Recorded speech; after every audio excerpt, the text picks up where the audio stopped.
Mi nombre es Ángel Ríos y yo les voy a explicar este problema en el cual vamos a determinar algunos valores referentes al circuito que tenemos aquí con un motor. Bueno, primero vamos a tener la representación de ese circuito.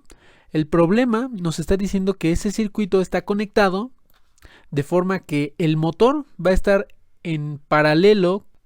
Entonces, ¿qué es lo que vamos a tener? Los elementos principales. Aquí tenemos al motor.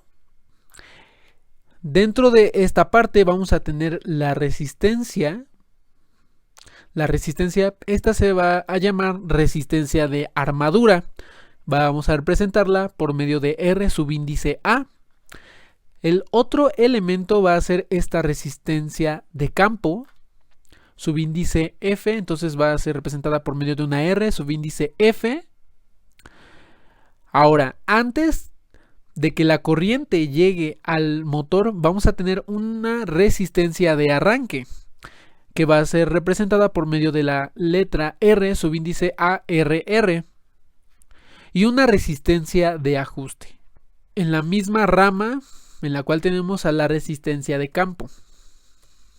Ahora, de este punto, lo vamos a llamar punto A, al punto B, vamos a tener el voltaje total, el voltaje inducido, el voltaje de entrada, el que le vamos a suministrar a este circuito.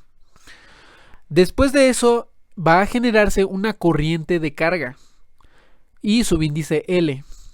Esa corriente de carga se va a dividir en las dos ramas que tenemos aquí.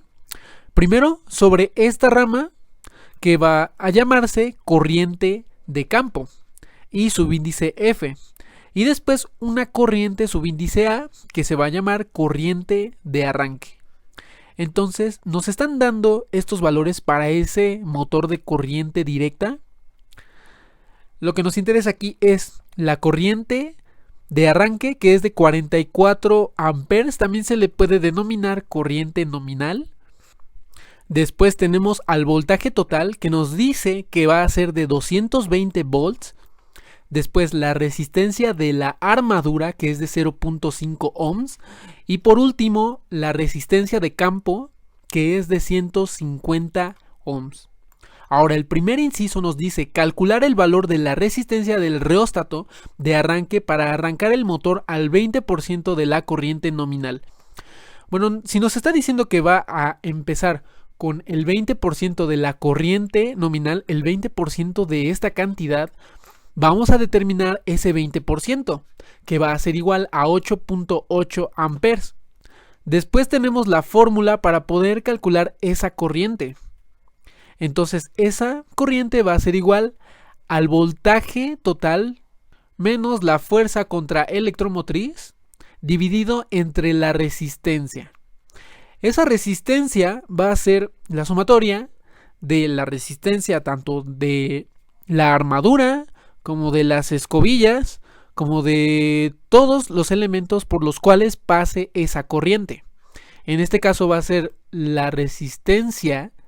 Aquí tenemos esta resistencia, que va a ser la que tenemos aquí, la resistencia de armadura, sumándole la resistencia de arranque. Porque como vemos, esa corriente pasa por toda esta rama. Entonces vamos a dividir por ley de Ohm. Corriente va a ser igual a voltaje entre resistencia. Y ya tenemos esos datos en la fórmula. Ahora, para calcular la fuerza contraelectromotriz, vamos a tener lo siguiente: velocidad por la longitud por B, que es el campo magnético. Va a ser igual a 0. ¿Por qué razón? Porque al iniciar el arranque de un motor, se supone que los imanes permanentes van a producir un campo constante. Entonces, si no hay movimiento, las bobinas no van a cortar esas líneas de campo. Por lo tanto, no hay fuerza contraelectromotriz. Por eso es que la fuerza contraelectromotriz al arranque es igual a 0, porque no hay corte de las líneas del flujo de campo. Entonces, sustituyendo esos valores, vamos a tener lo siguiente.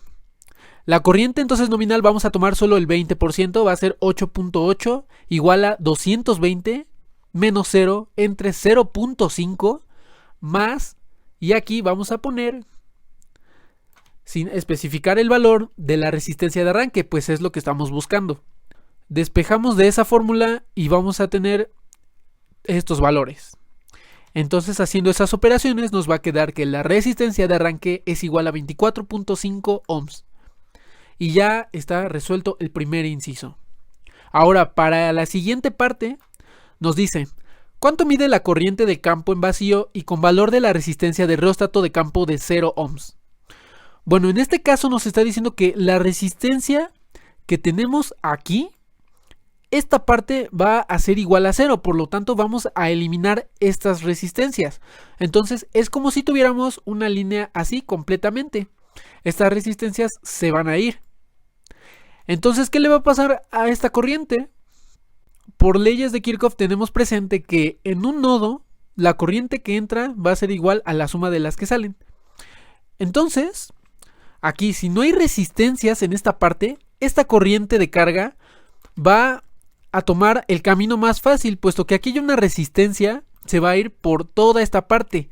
Entonces se va a cancelar esta corriente se nos va a cancelar y la corriente de carga va a ser igual a la corriente de campo. Entonces aquí tenemos la ley de Kirchhoff de corrientes. Y pues por resultado, si quitamos esa resistencia de reóstato, o si es igual a 0, la corriente de campo va a ser igual a la corriente de carga. Entonces pues sabemos que la corriente de campo va a ser igual al voltaje total entre la resistencia. Aquí tenemos la resistencia de campo. Entonces, sustituyendo esos valores y sumándole la corriente A, que es la corriente nominal, igual a 44 amperes, nos va a resultar que la corriente de carga es igual a 45.466 amperes. Entonces, la corriente de campo va a ser igual a esta corriente, la corriente de carga. Y ya determinamos la corriente de campo en vacío.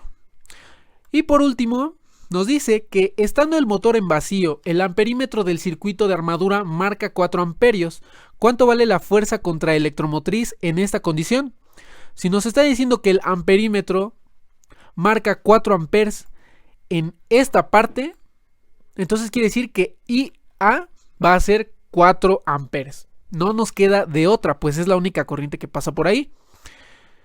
Entonces, tomando esta fórmula, vamos a sustituir aquí el 4 y como nos está pidiendo la fuerza contraelectromotriz, vamos a despejarla de esa fórmula. Por lo tanto, al despejar la fuerza contraelectromotriz, nos va a quedar que va a ser igual a 218 volts. Y hasta aquí queda resuelto ese problema.